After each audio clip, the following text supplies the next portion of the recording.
When you change the way you look at things, the things you look at change.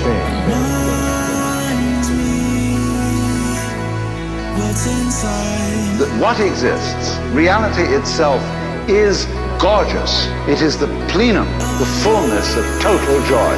The universe is a celebration. It's a fireworks show to celebrate that existence is. Wow-wee.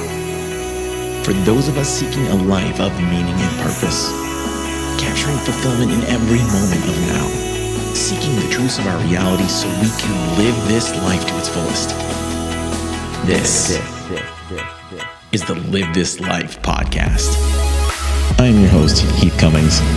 And I'm your co-host for today, Ben Carroll. We're here to inspire you to ask yourself the question, are you living or are you killing time? What's going on, everybody? Welcome back to another episode. And in today's episode, I am proud to introduce the podcast's newest co-host, and he's no stranger around here, Mr. Ben Carroll. What's going on, my man? Heath, it's so nice to be here and under different pretense. I'm here to stay. You're here to stay. Not just a guest, not just a house guest. He's here to stay. He's moving in. I mean, we might as well just stop counting because it was starting to get kind of hard to count how many times you get on the show. So fingers. No, but I asked Ben a few weeks ago. I'd love to have you on as a co-host. I was throwing it around for quite a while, and I had sort of a bucket list of things that I was thinking about doing with the show. And Ben said, "Let's go." Yeah, all in. How you been, my man? How you been since the last time you were on here? So I think the last time you were on, it was actually like August of last year. And then the episode didn't air till like December, January or something like that. So we hadn't actually talked in a while. Yeah, I know. I guess it has been a while. I'm surprised it has been that long, although time is running weird. So I guess I'm not surprised. Yeah. Yeah, I've just been so busy that time is flying extra. All good. Life is really good. Can't complain. Things are going phenomenally well all around. So yeah, and this is just one more to add to the greatness. I'm glad to hear it, man. Coming on and being together more often. Yeah. And I'm glad we're going to be able to have much more regular conversation because life does get too busy. And that's, you got things going on. You're trying to accomplish things in life. And it just one of the unfortunate side effects of doing that and being business for yourself and doing things that are sort of in the entrepreneurial world is eventually you start to sort of lose touch with some of the people that you enjoy being around the most. And unfortunately, you guys already moved a few thousand miles away. So that didn't help much.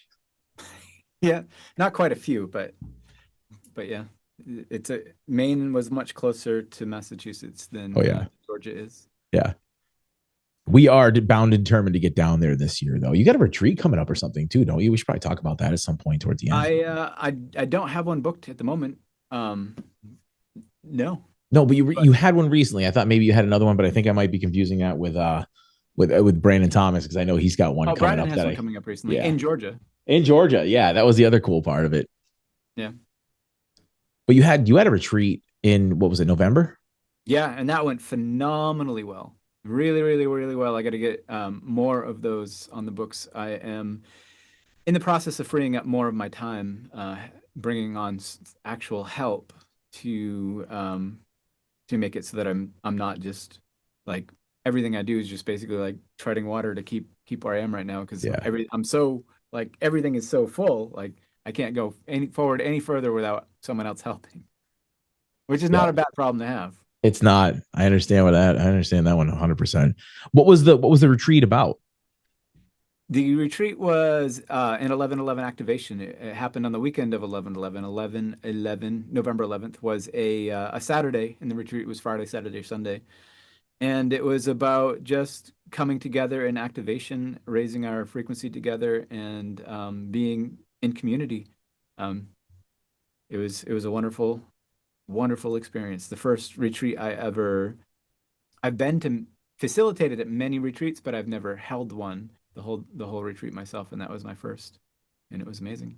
That's awesome. We definitely want to get down there for the next one. I know you're going to be playing another one sometime soon, so that'll be our excuse to get down to Georgia.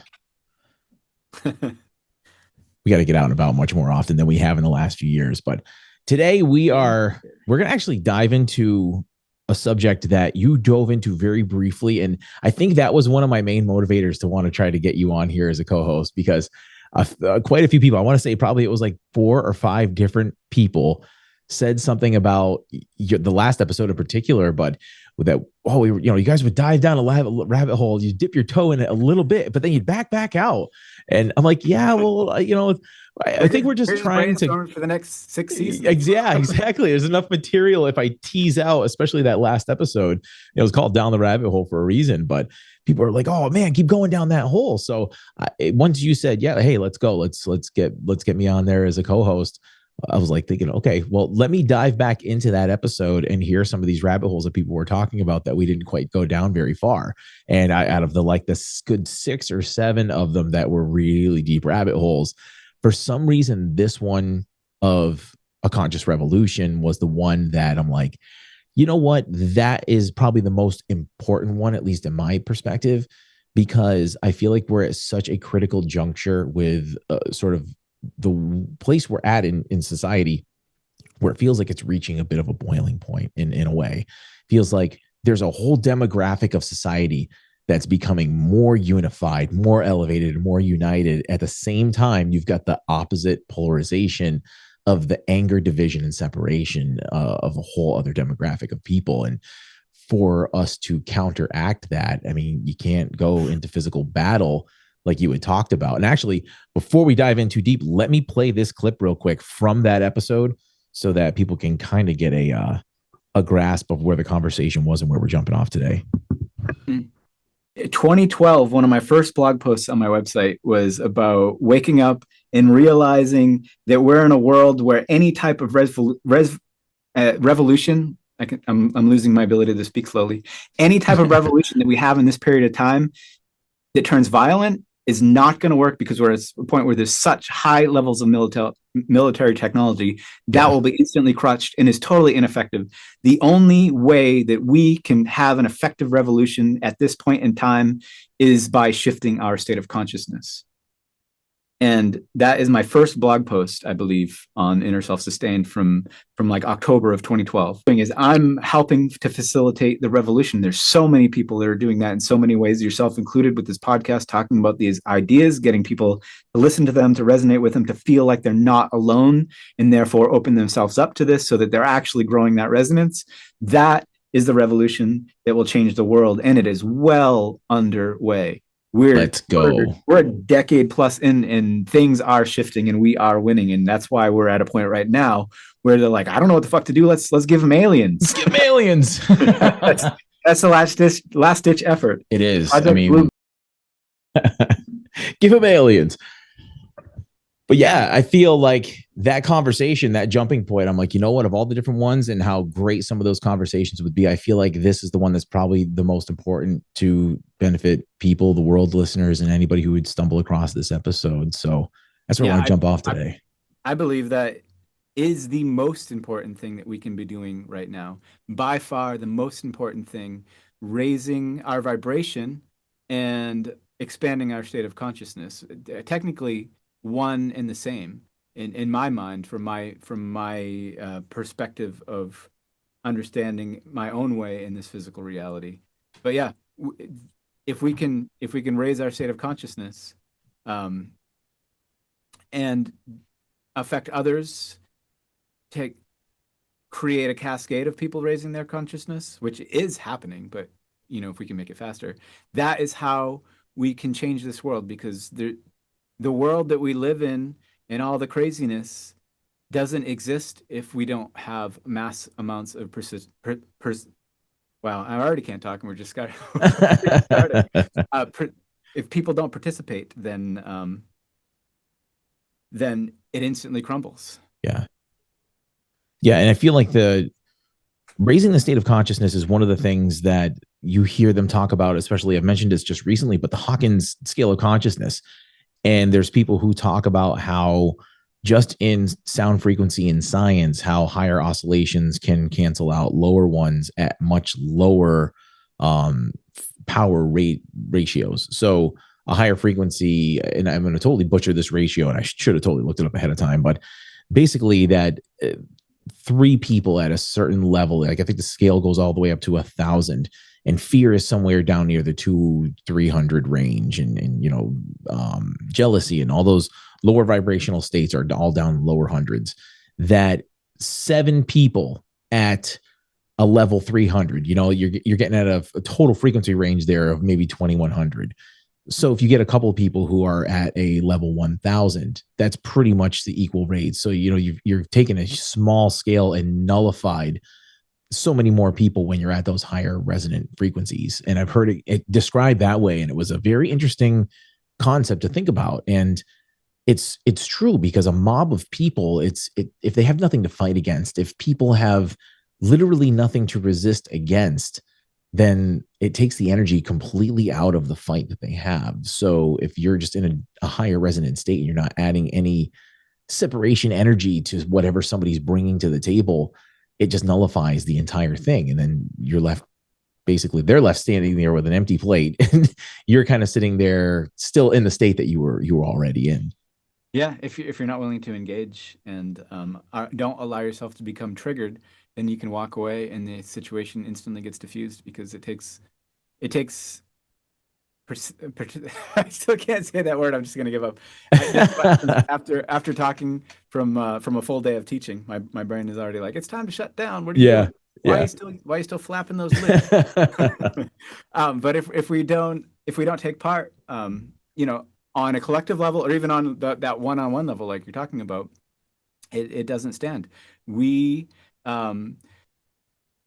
we have to take part for it to work. And there's so much going on in the world that is fucked up. We've already dropped the F-bomb once, so might as well keep it rolling in the Oh yeah. This video. show has no filters anymore. Every one of them is Um, marked explicit, so we're good. like I was talking about in that blog post that was referenced, all the systems that we have in place, from our medical systems to our monetary system to the corporations and the media that is owned by the corporations and our government, it's all getting to the point where it's so ridiculously convoluted and one-sided that people are getting really, really frustrated. And there's a lot of craziness bubbling up in the world because of that. And also, we're at a place where, like we talked about in our very first episode together, we're being subjected by higher frequency energies, and it is shifting our state of consciousness. That is happening over time. But if we don't acclimate that, if we don't integrate that into our body and our energy field, it can create a little bit of craziness. It Yeah. can create a little bit of an intense energy, and you see a lot of that in the world right now. And you throw all that together in the same pot, and you have a recipe for things becoming extremely divided, extremely volatile, and people becoming extremely well divided, like I already said. And that's a snapshot of exactly where we are right now. And how we get out of that, the only way that I see is, we can't go in and fight the government and blow up the Federal Reserve and overthrow the doctors. I mean, maybe we could, but that sounds like it would suck. Yeah. I Just mean, be they're a bad day making for a movies lot of about people. they're making If we movies can, about that already.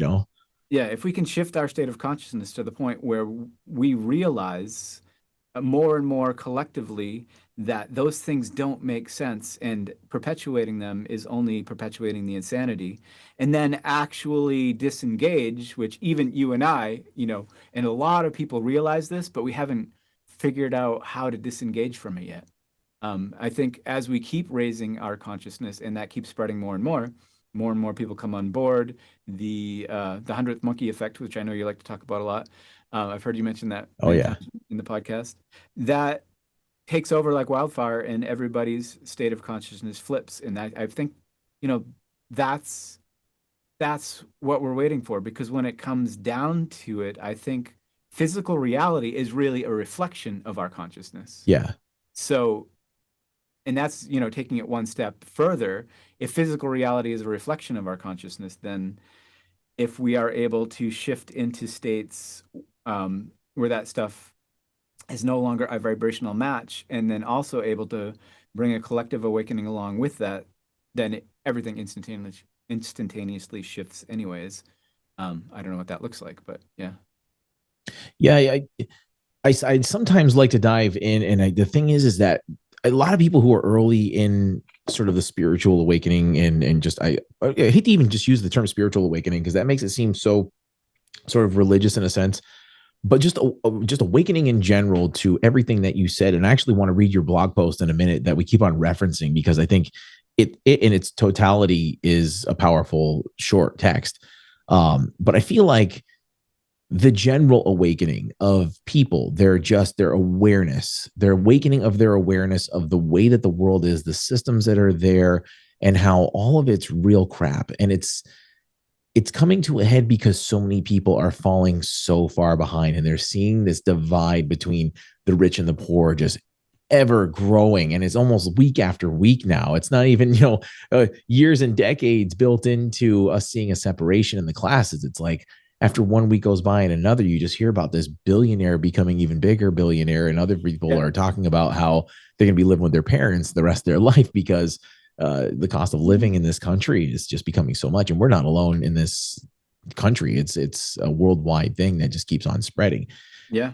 But with all the negativity around those things, people wake up to it. They get a little fired up in the beginning. Of course, you're as soon as I can just imagine that, the whole analogy with the Matrix, like you first wake up and you're coming to that realization of what the real world's like, and you're like, this sucks. Like people are looking at all of it. And when you first come to the conclusion of it all, it's a real hard thing, which is why the cognitive dissonance kicks in. I totally understand it. And I was so bad. I was so battled against it at first. I was like, how can you people not see the truth? Like, we're telling you, we're screaming it from the rooftops, and you're calling us conspiracy theorists. It's all the conspiracies I think that came true over the last few years, all of the ones that were people just standing so solid in their perspective of a situation and calling everybody else crazy and liars, but then stuff comes out to prove that they were actually true the whole time. Yep.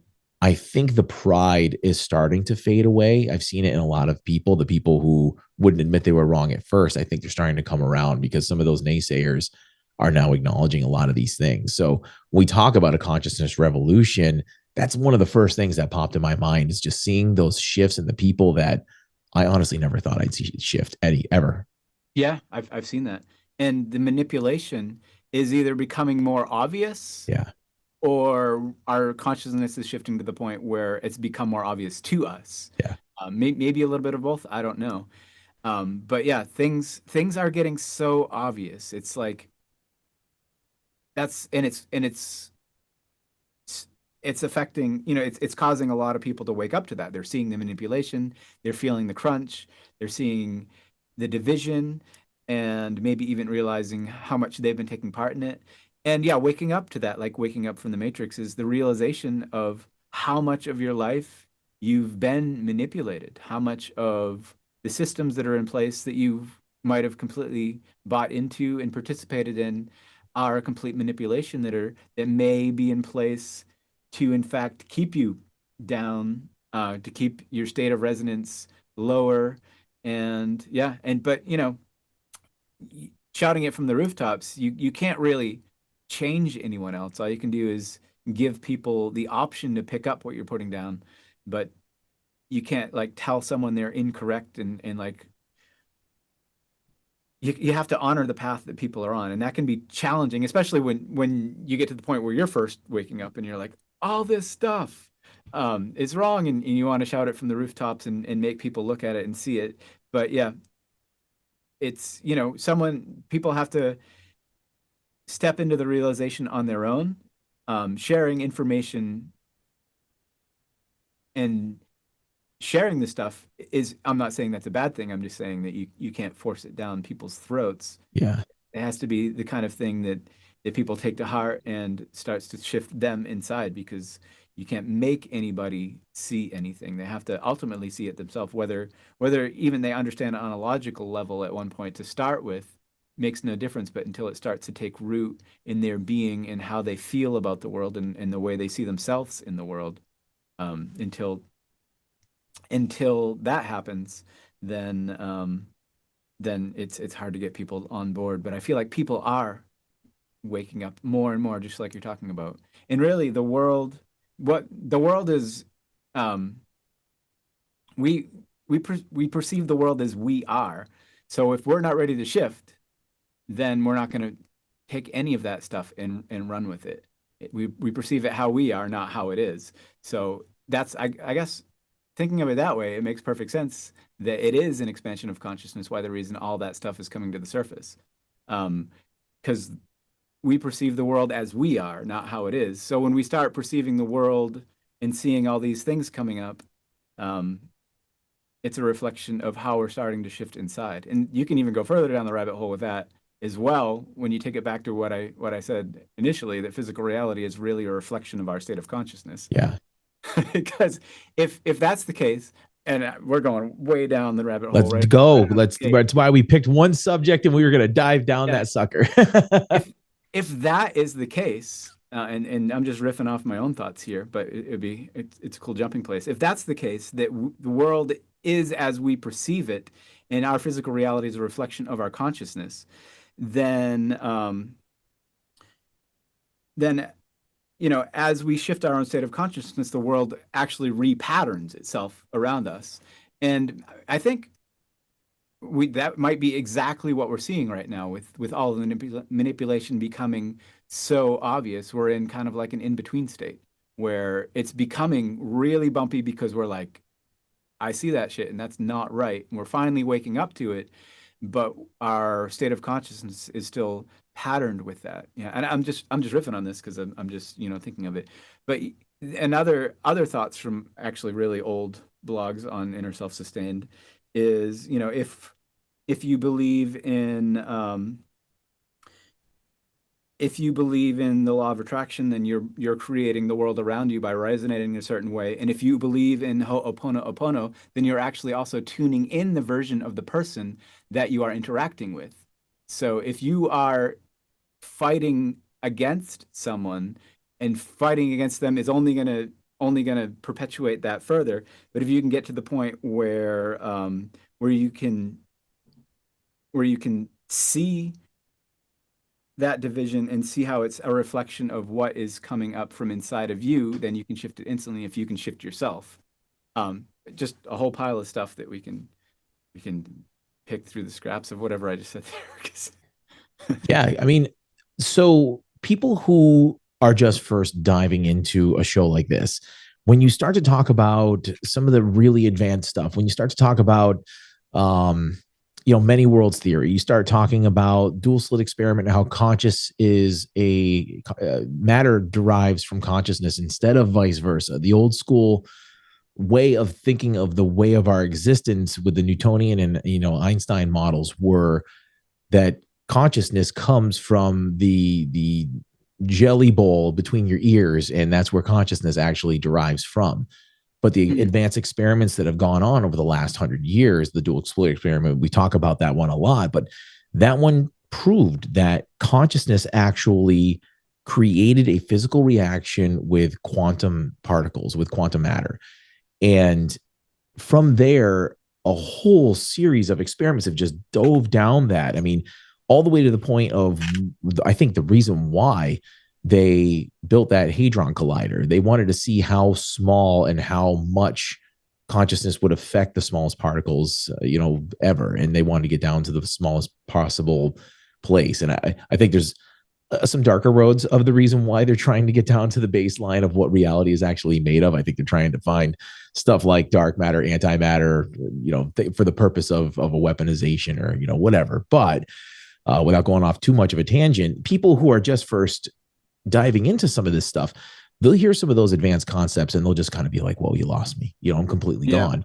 But the general gist of it is that and I think I've just recently said this before too. It's so hard because going on other people's podcasts and having these conversations all the time, you forgot when you said this. So if people just recently heard this, I apologize. But if the entire life that you were living right now was literally a dream, that you were having 75 to 100 years worth of a dream overnight, and sometimes when you dream at night, what seems like maybe a 10 to 15 minute dream happens in the blink of just a few moments if they measure your brain waves. So that's proven that that actually does happen. You can have these long, intense dreams, which in real time only took a couple of minutes, and to you it took, much longer. So if you're able to dream an entire lifetime in one night, 75 to 100 years, and everything within that dream was not really happening, it was all a conscious derivative of things that were coming out of your imagination, just like a dream that you might have had last night. If I would have dreamed of Ben or vice versa, if he would have dreamed of me, I would have not had any recollection of the conversation him and I had. It really wasn't me. But in the moment, it was as real as it possibly could have been to Ben. So if that is true and our reality actually does function that way, then a lot of the things that we see as far as chaos and division are potentially a derivative of the awareness that we have. We start seeing more things, and that becomes our awareness. So we end up focusing on those things, just like I've talked about before, where you're going to go and buy a new car or something and you get your heart set on that particular car. You start seeing them all over the place. You have this sort of exclusionary thing going on. And then all of a sudden, once it's in your awareness, it's there and you can't get it out of your awareness. Was the car never there before? No, you just weren't aware of it. And if you look around the entire room that you're sitting in right now and you scan the entire thing, go ahead and try it for 10 seconds, scan from the right, go all the way to the left and look back. How many things did you see were red? You don't know. But if you go and scan again, you'll be able to pick out all those things that were red. So it's just exercises like that in your consciousness. So if we're focusing on exactly what's being pumped at us all the time, fear, division, if that's what's all that's being pumped, you're in that huge lower spectrum of energy. And whatever purpose the people in power have for that, I don't know what it is. If it's an energetic thing, Tucker Carlson's been on Joe Rogan's podcast recently talking about how some of the extraterrestrial stuff is deeper and older and much more spiritual than we actually think, like totally trying to sell it as demonic and everything else. And some of the stuff that we see in this world is down that sort of dark line. A lot of the stuff that comes out about the child exploitation and the human trafficking and stuff, it's really dark stuff. Mm-hmm. So they're always trying to pump that and sell that type of stuff to keep you dragged down. And you have to wonder why. And I have just noticed that the people who turn their attention away from those, they don't say it's not happening. I'm not sticking my head in the sand and pretending it's not there. It's just, I see it, I hear it. I'd love to expose as much as I can, but I also can't fight the things that I have no control over. I'm going to focus on elevating myself as much as possible and continue on that and try and do whatever I can do in my own realm. Yeah, rather than diving in to that resonance and perpetuating it further by bringing yourself down and amplifying it by matching it, because we acting as a mirror. Raise. That's why in the very beginning I was saying that I feel like raising your vibration and raising your state of consciousness, I see as so closely intertwined that they may be one and the same, are the most important things we can do. And as we were, I knew what we were going to be talking about tonight. So this morning, on my run, my run wasn't as productive because I stopped every 5 feet to do speak to text to take notes. And I one of the things I was thinking about is what is a higher state of consciousness? Because we're talking about attaining a higher state of consciousness. So what is that? And my definition of it, I realized as I was asking myself that question, is first of all needs an explanation. And you kind of already hinted at it as the squishy matter between the head. The brain, I don't think holds our consciousness. The brain is a receiver. And I think that's starting to become more well known. I've certainly heard a lot of people talking about it. But if the brain is a receiver, what are we receiving? And what I believe we are receiving is our higher states of consciousness, our oversoul, the part of us that is not here because we are spiritual beings having a physical experience. But through being here in physical reality, as our oversoul consciousness comes into our body, it is filtered through the belief systems that we have in place.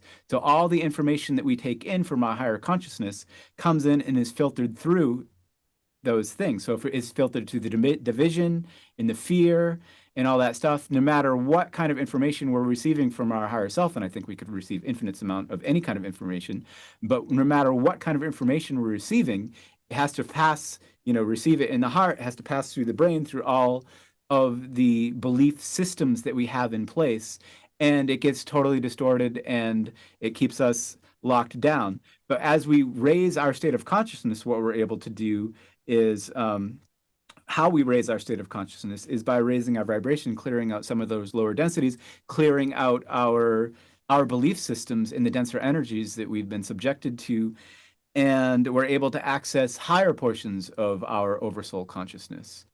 And that is, to me, my definition, that is what it means to hold a higher state of consciousness. And that's why it's so completely intertwined with raising our vibration, because to me, they're one and the same.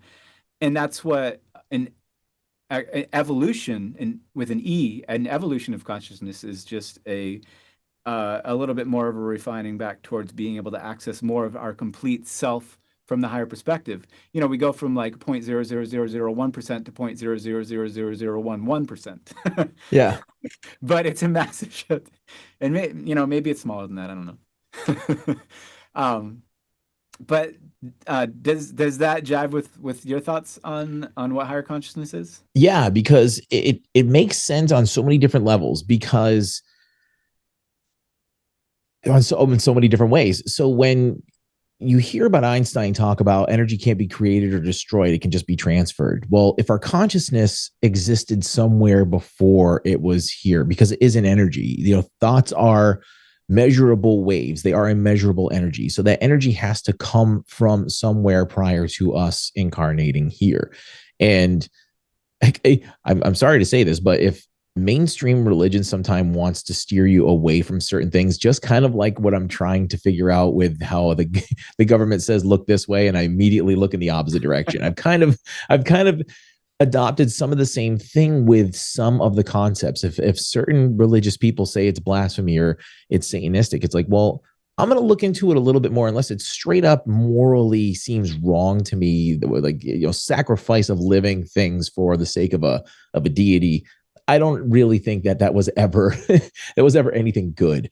But if they talk about things like the chakra system, if they talk about things like believing in reincarnation are all against a certain religion, I'm like, well, if you actually dig deeper into the history of your actual religion and not what's been propagated over the last 1,000 or 2 years, and you look back into the basic concepts, you'll actually see that they did actually believe in something like what reincarnation is in a lot of different religions, ones that now will say that that's not part of what a particular church believes. So, I basically think that much of what you're saying, that consciousness came from somewhere, is here in this meat suit as a receiver, like you just said. And the more that we can tune in, the more we're getting information from an outside source that, if you think of dimensional existence, people like to call this 3D, but really this is in scientific terms, this is a fourth dimension. 3D is a 3D object, but to see that object from different angles, you have to manipulate space, which is time. You have to spin something around, which takes time. You have to change its angle to see its through 3 dimensions. So you need a fourth dimension, which is space/time, to see that thing.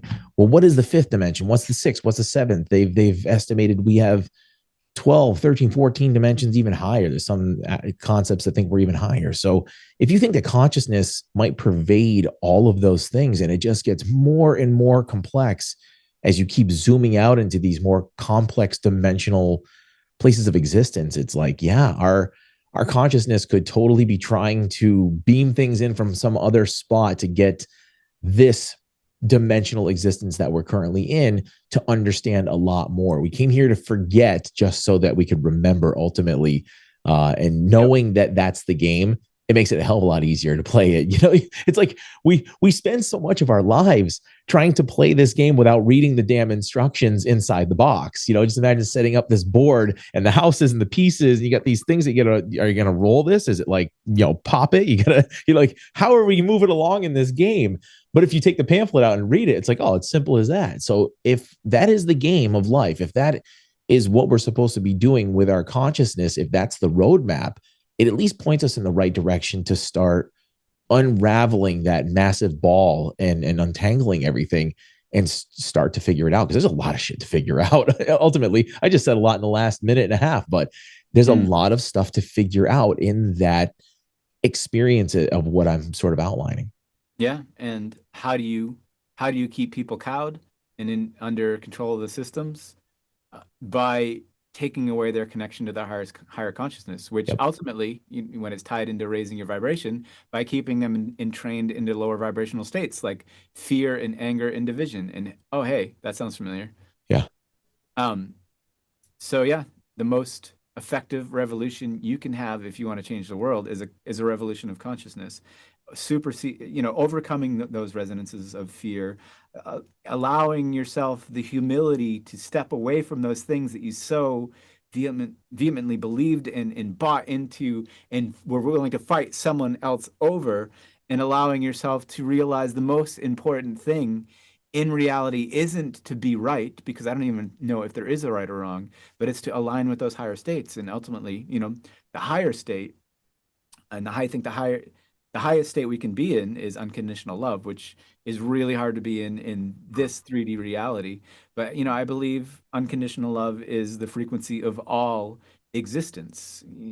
If we could maintain that frequency, we would be in the most enlightened state and probably be back. Maybe that is what oneness is. Yeah. But we're here to experience the whole gamut of those. We're not here to instantly remember, so we're working our way through the different states of being. At this point now, we're working our way collectively through the lower frequencies of fear, division, even hatred, and seeing all the violence in the world. But maybe we've been starting to overcome that for a while now. Maybe it's the past many years, but the systems in place maybe don't want us to overcome it. And there's a lot of rabbit holes there, because, well, those are the rabbit holes I didn't want to go down. So, we're not going to the because. We can. Another episode. But keeping people in a lower resonant state shuts down their state of consciousness, cuts them off from higher information. And, if we've been making this shift for many years now, 40 years, 50 years, 60 years, like channeled information started really coming out in the late 70s with the Law of One, the Seth material. Bashar started in like the late 70s. That's the first when channel material started coming out into our culture that I know of anyways. I'm sure I know there's other stuff, but that's what we call channeling now. That's when it started to propagate. So is that when our consciousness started to shift? And if you look at our lives over the past 40 years, how much has the world we lived in shifted into a place where they're trying to manipulate us into fear? Right. So, the shift, I believe, is happening, but we're being manipulated to hold lower states of resonance. And, once you understand the manipulation, you have the choice to either get more angry about it and perpetuate it further, or allow yourself to show a little humility and let it go. And that's what that blog post was about, the one that we referenced early on. Want me to read it? I can actually. I got it pulled up so I can actually. I can read it. I mean, that's what a lot of my thoughts were about back then, because I was working way through my own realization, or finally starting to talk about it, because I've been thinking about it for many years. But my own realization of how manipulated and completely controlled even that I was, because all the thoughts that I took for me were actually just me regurgitating things from sitcoms and news and having beliefs about the world, and none of it was actually me. But at the core of myself, starting to tap into that. Yeah. I don't want to go down too far. I'll let you. Yeah. I'll let you do what you're gonna do. We probably will, though. It's inevitable. So I'm going to actually link this. So if you guys want to actually read this at some point, I will link this in the show notes. But this is Ben Carroll's blog post that we've referenced in the last episode as well, and this one several times. But this one's called Wake Up, and it's from October 25th of 2012, which he mentioned was synchronistically 10 years to the day that Raw released its first album. So that was pretty crazy to find that information. But this is what Ben wrote on that date. Everything has been predefined, categorized, structured into nice, tight little prepackaged systems of definition that you're not supposed to question within society. Economics, education, religion, all of these and more are designed to train you to think of yourself as separate from everyone else. Unfortunately, the basis for all these thought systems is an assumption that consciousness is created out of matter. But the truth is that matter comes from consciousness. This changes everything. Your reality, the reality that you've been taught, is untrue. It's an archaic system designed for survival in a world that has been disproven, a world that no longer exists. Look outside and embrace those systems, and you are enslaved. Look inside, and you are free. If your eyes are open, then you're looking for answers in the wrong direction. Wake up. Doctors are controlled by big pharmaceutical companies. It's not about health. It's not about curing you. It's about money. There's no sustainable profit in cures. The Federal Reserve loans you imaginary money called credit.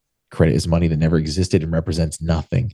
They charge you interest on it and take away all of your things, cars and houses, if you don't pay them back.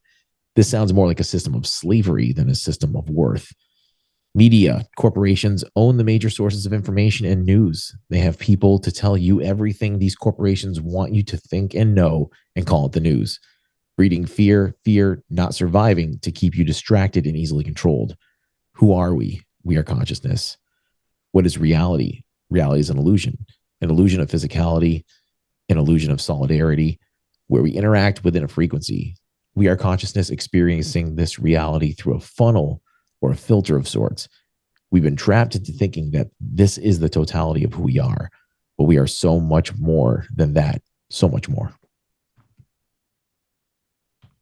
Which is so very true and very powerful. Like the entire thought of how actually complex our existence is from all those things that you've talked about. I mean, if people haven't realized that, and I realized that since I started talking about this, I've seen a little bit of the follower and listenership drop off a little bit. But as soon as I started talking about the stuff with COVID and how much of, in my own opinion, that was an overblown, I mean, not saying that it wasn't deadly, that people didn't die from it, but as far as it being very, very much manipulated by pharmaceutical companies to basically, get $40 per injection. Once they came up with these things, they got it from all these countries. The pharmaceutical industries made massive amounts of money.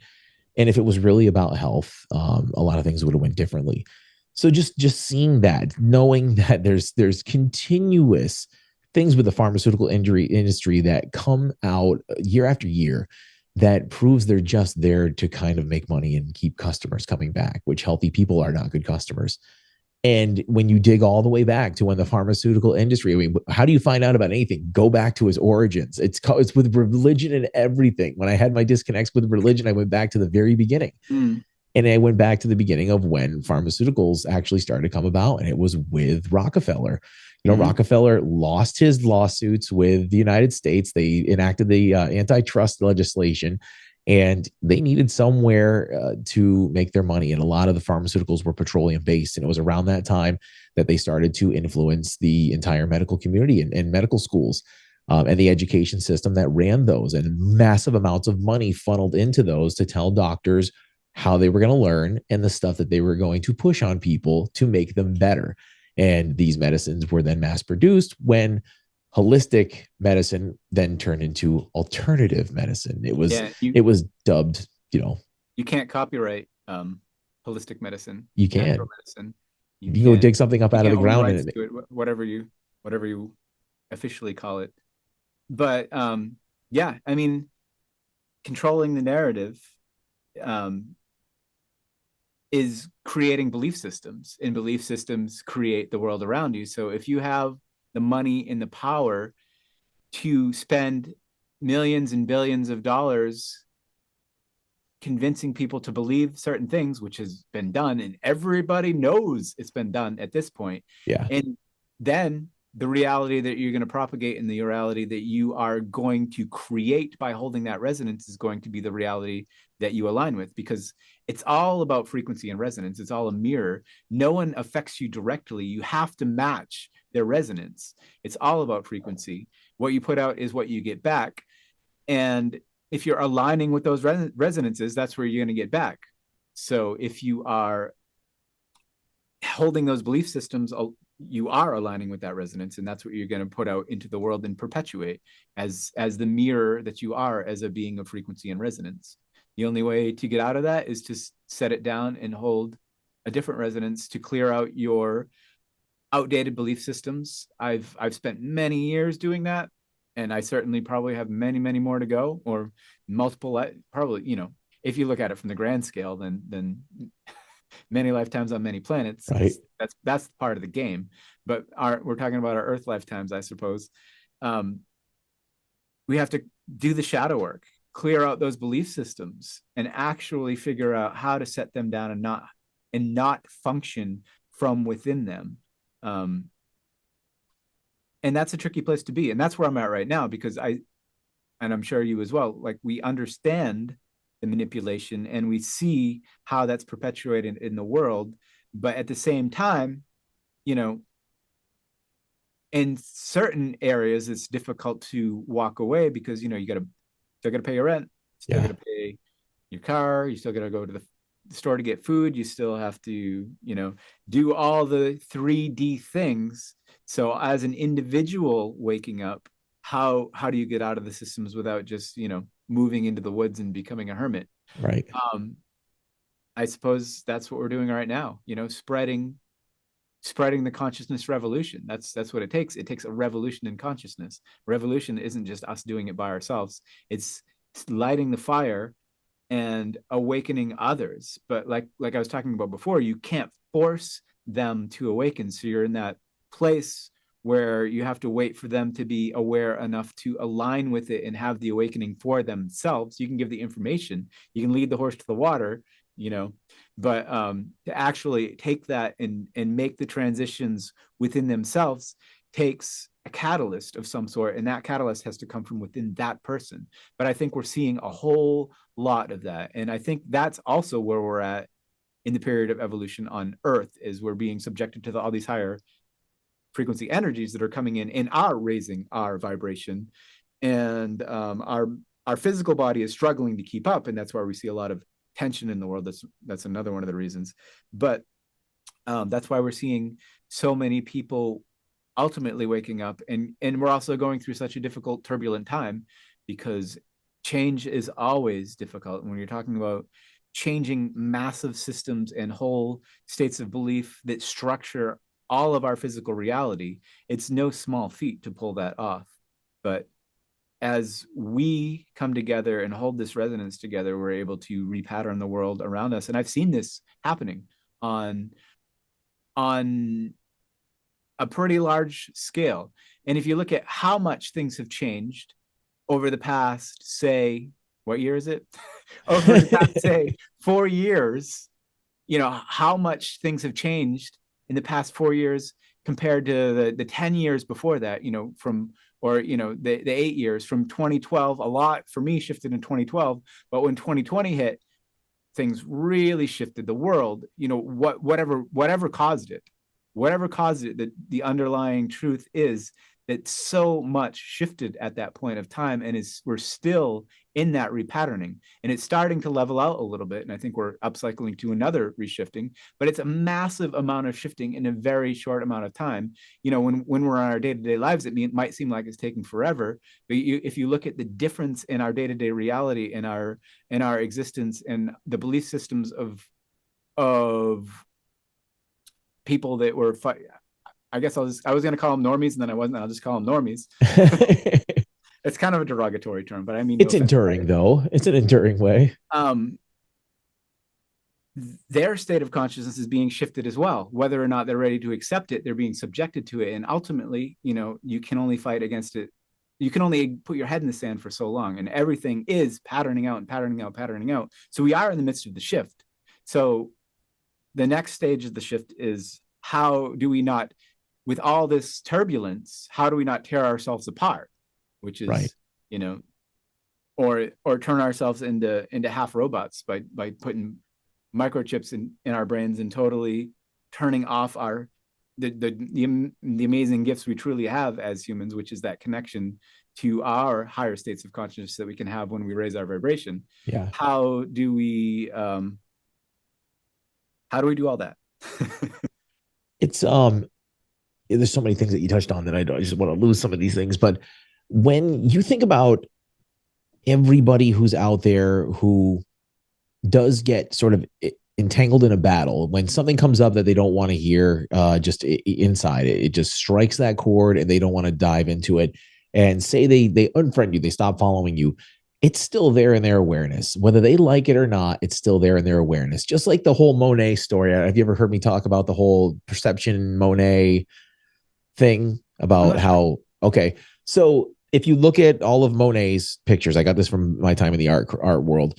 So early in Monet's life, his impressionist pictures were really bright, colorful, and sort of mosaics of small pieces of color that made beautiful impressionist paintings. As time went on, he started to develop seeing issues, vision issues. So he would start to paint things in a much more washy gray scale, a lot of purples, a lot of grays. Things were looking a lot less colorful and vibrant.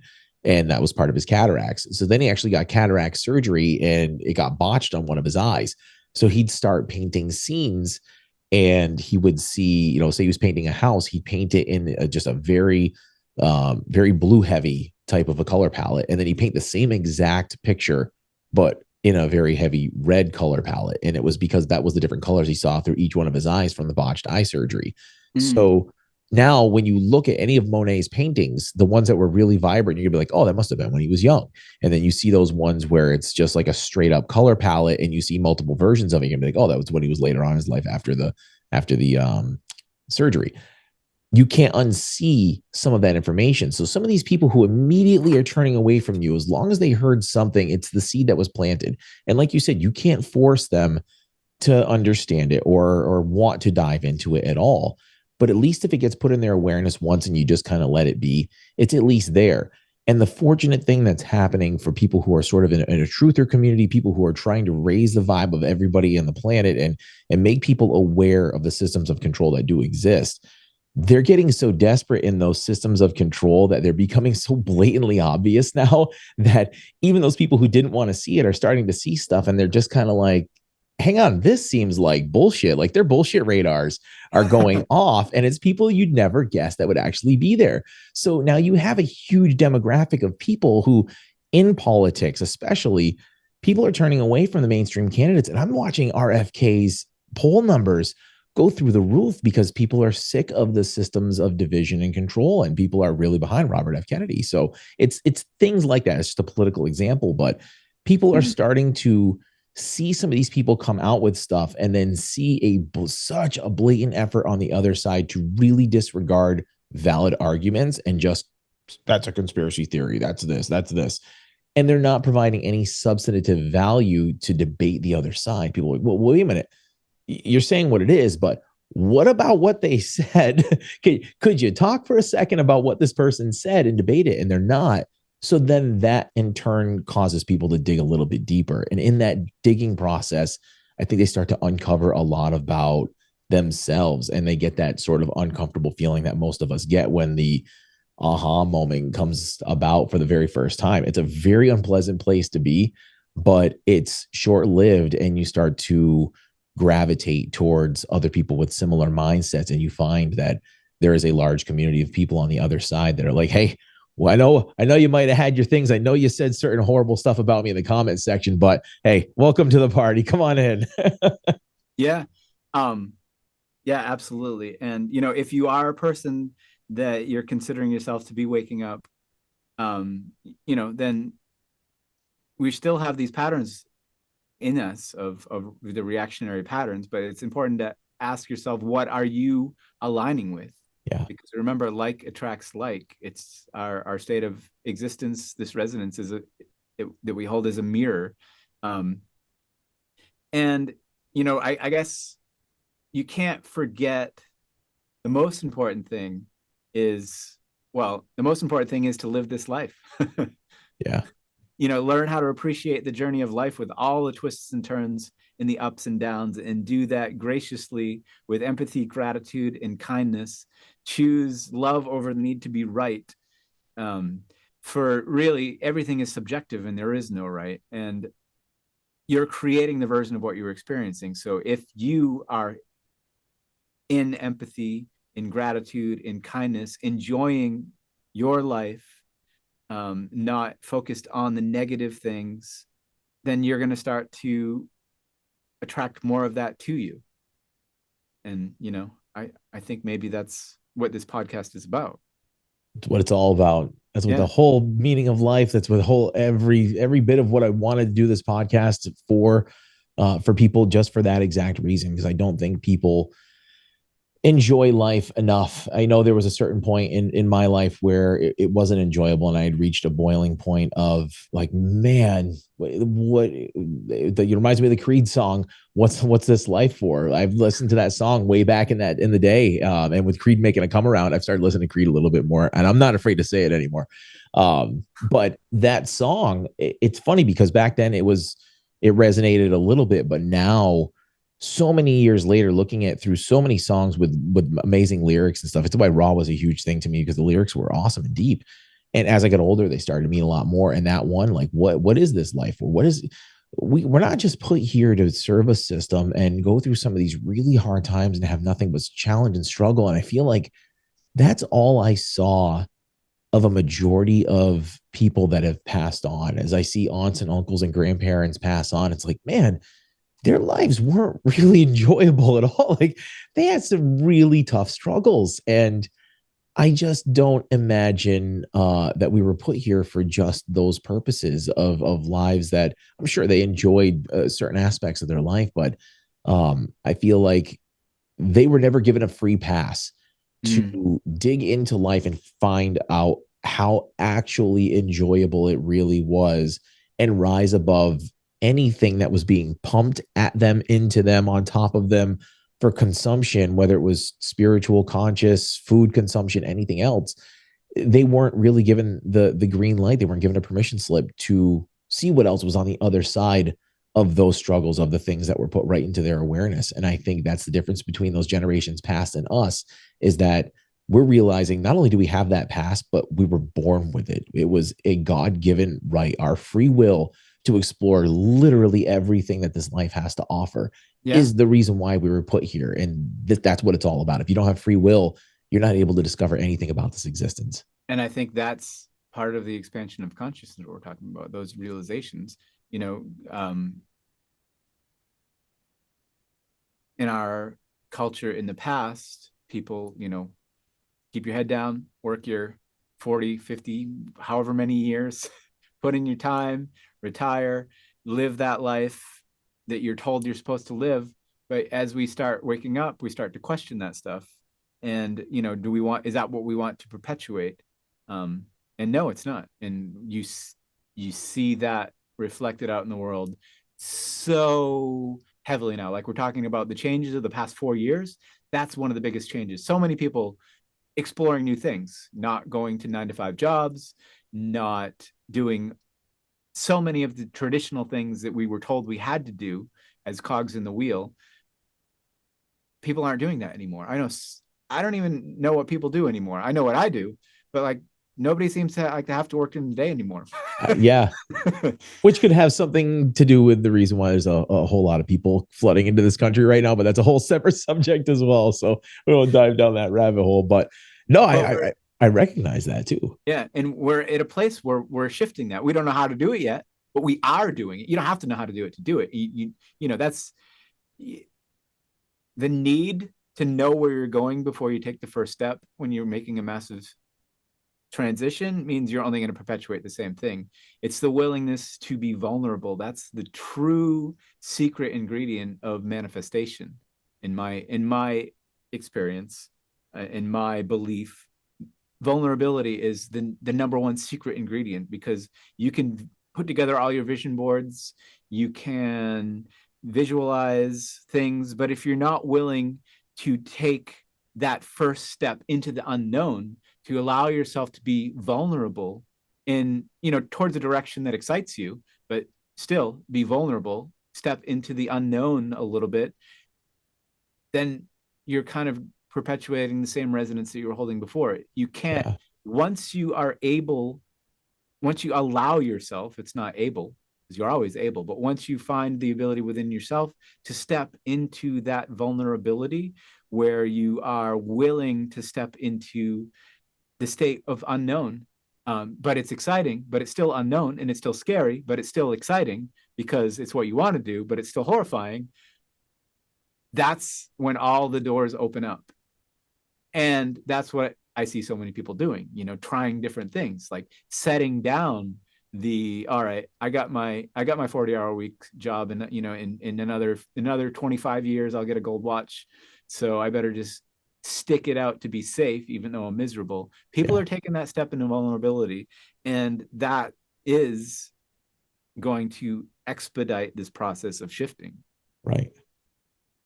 It's a massive shift with our society, but I see it happening around the world as well, which goes back to the 100th monkey thing. I mean, that is a measurable study. That is something that's verifiable, that they still can't explain how it happened, but the mass formation consciousness theories that are out there, as far as an entire organism coming up with this singular thought process, is a measurable thing. I mean, there was that study from I think it was like the early 1990s in Washington, D.C. I'll actually look that up and link that. And I always say that, and I sometimes forget to link things. So I'm gonna make sure I write that down right here to make sure I actually link that.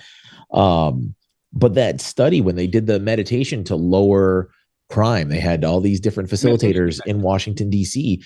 And they're not saying that they stopped homicides. They're not saying anything.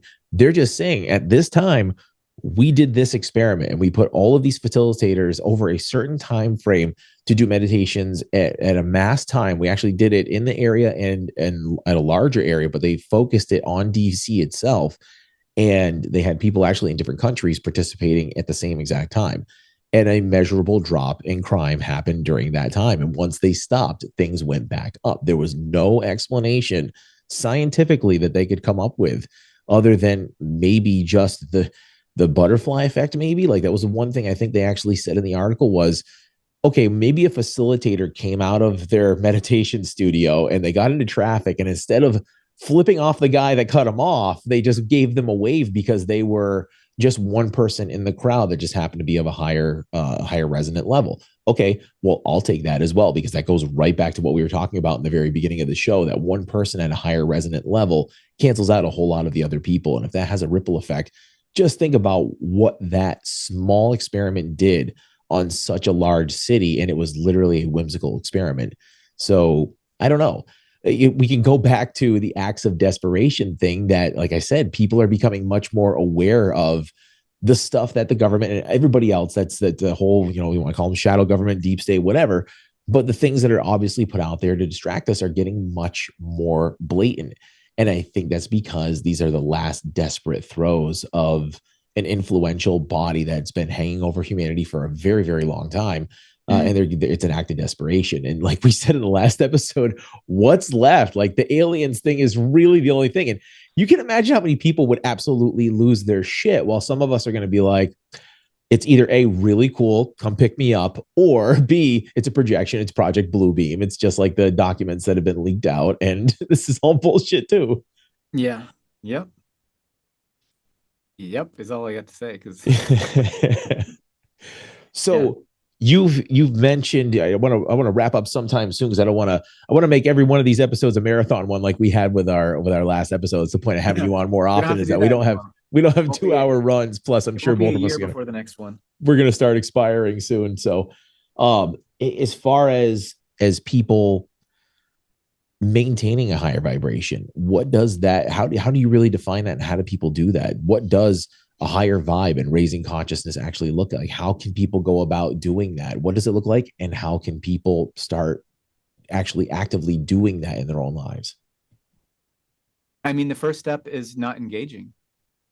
setting down those things, realizing the reactionary patterns and the belief systems that are instilled into us and that we react subconsciously or unconsciously from to perpetuate the systems that we're in, and starting to step outside of it. That's how I started to shift myself, around the time of that blog post that you read, realizing also the negative self-talk.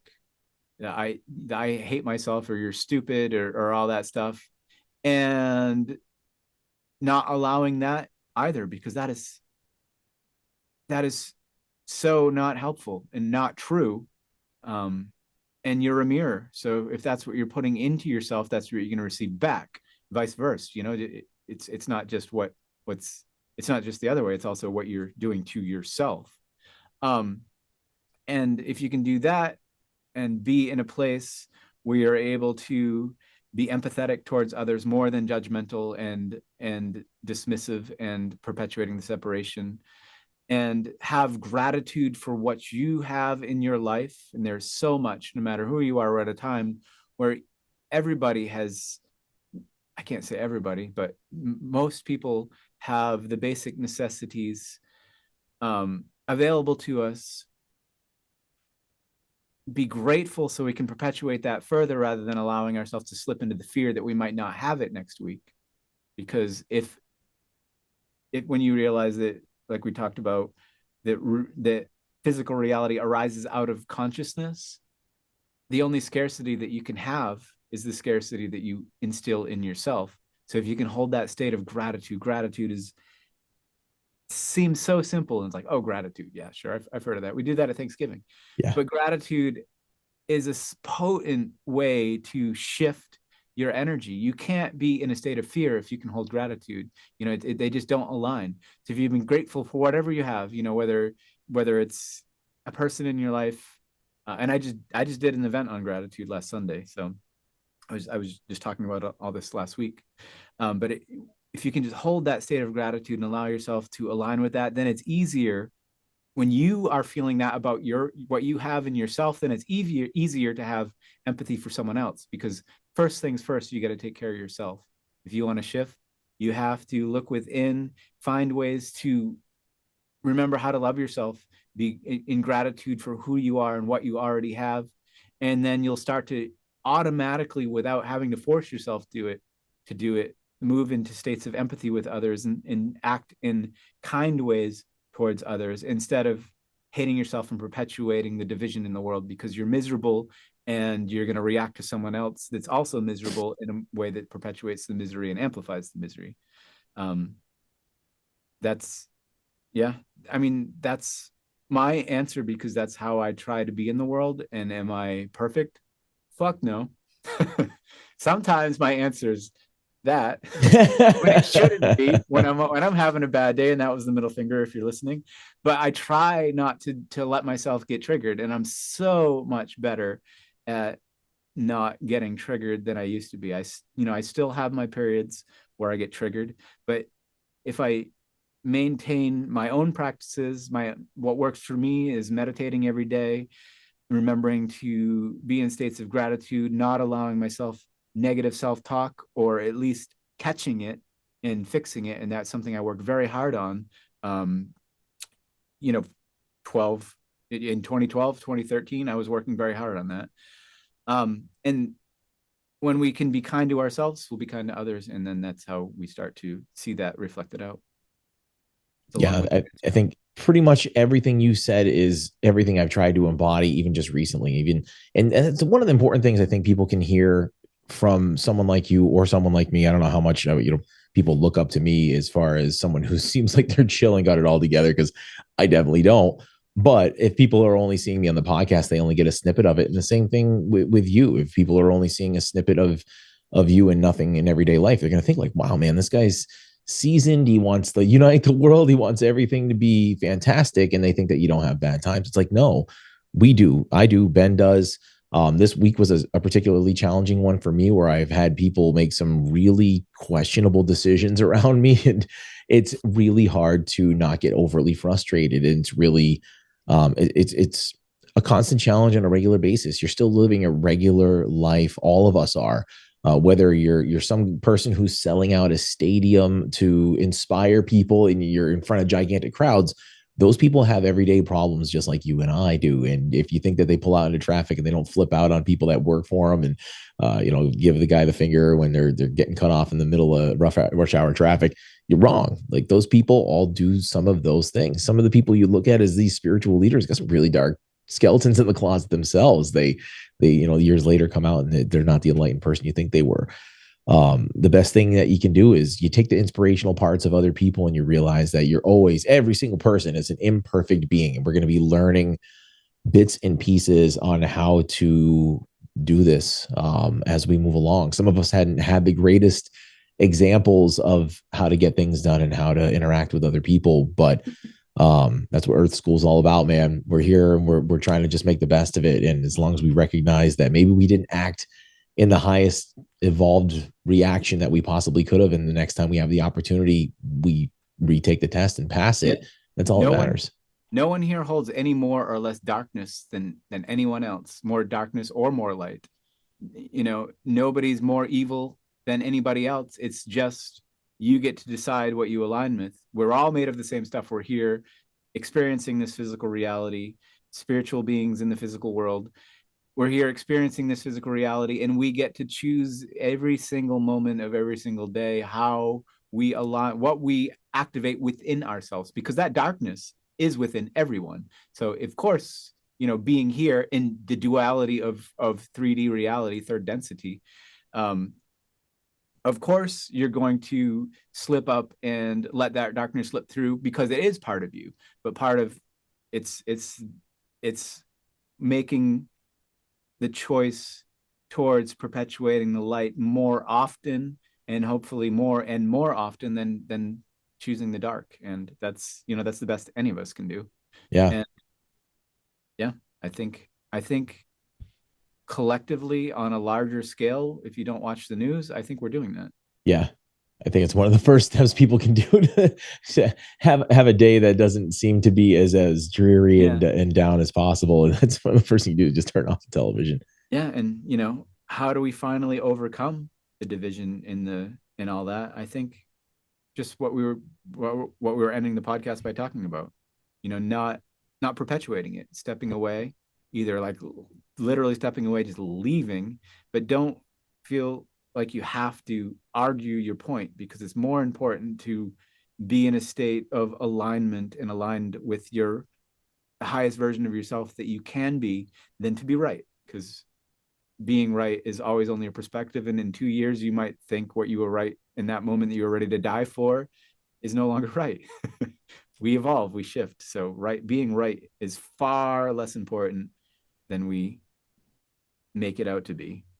There's the hills that we're willing to die on. We need to realize that that's all just bullshit. And pretty soon in our lives, everything shifts. The only constant is change. So if we can just be the best version of ourselves that we're able to in the moment, choose the light as often as we can over the darkness, that are both equally within us, then the world will keep shifting. And it's going to keep shifting massively and quickly, because we're in a point where everything changes. But yeah, like, I think the final half is what we were talking about, is how do we not destroy ourselves in the change? Yeah. And by not perpetuating the division and the fear and the hatred and all the stuff that we're told is so prevalent in the world, which I don't think is as prevalent.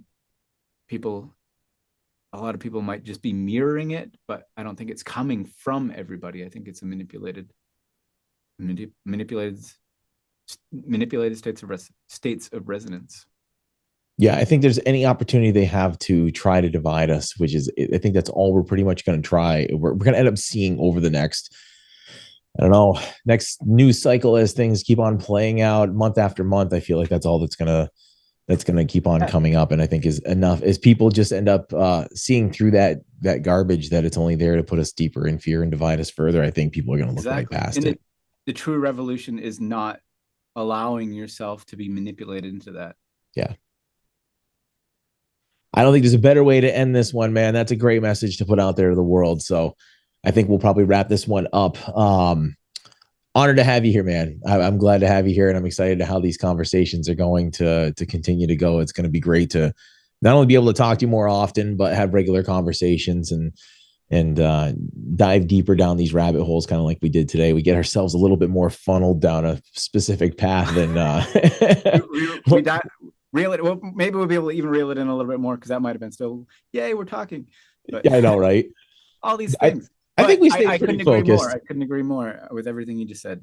This is such a wonderful opportunity to be able to hang out and talk to you a little bit more often. So I am so grateful, and I'm looking forward to doing it again soon. Absolutely, man. I still have to pinch myself sometimes how all this stuff has worked out. It's just crazy how one thing unfolds into the next. And I guess this is just another example too of some of what we've talked about today, is just you keep on moving down enlightened paths that just make you feel better, things that you're stepping out of the normal humdrum 9 to 10, 9 to 5. It's 9 to 10 for me, 9 a.m. to 10 p.m. But you're stepping out of that normal, what people call normal, and something extraordinary potentially sit on the other side. And Ben's an example of it. Yeah, it does. If you look at how much Ben's life has really drastically shifted and changed, as much as I've seen it change over the last 20 years, and the same with me, I don't think you can go in much different 180s than you've gone. And the same with me. It's a complete 180, and you just have to be in the state of allowing and see what comes through. Yeah, and the willingness to be vulnerable to step into it. Yep. All right, my friend. I will talk to you very soon, and thanks again for coming on. And we'll chat sometime very soon. I'm going to hit stop on this, and we'll chat for a second afterwards. But that'll wrap this one up. We'll talk to you later, everybody. If you are a conscious thought leader, an expert on inspiration, or have your own amazing story to tell about how you've manifested your best life, we want you on the show. You can connect with us by writing to connect@livethislife.org. That's CONNECT @livethislife.org. Or you can reach out to us through the show's Calendly page at calendly.com/livethislife. And be sure to check out everything going on with the podcast at livethislife.org.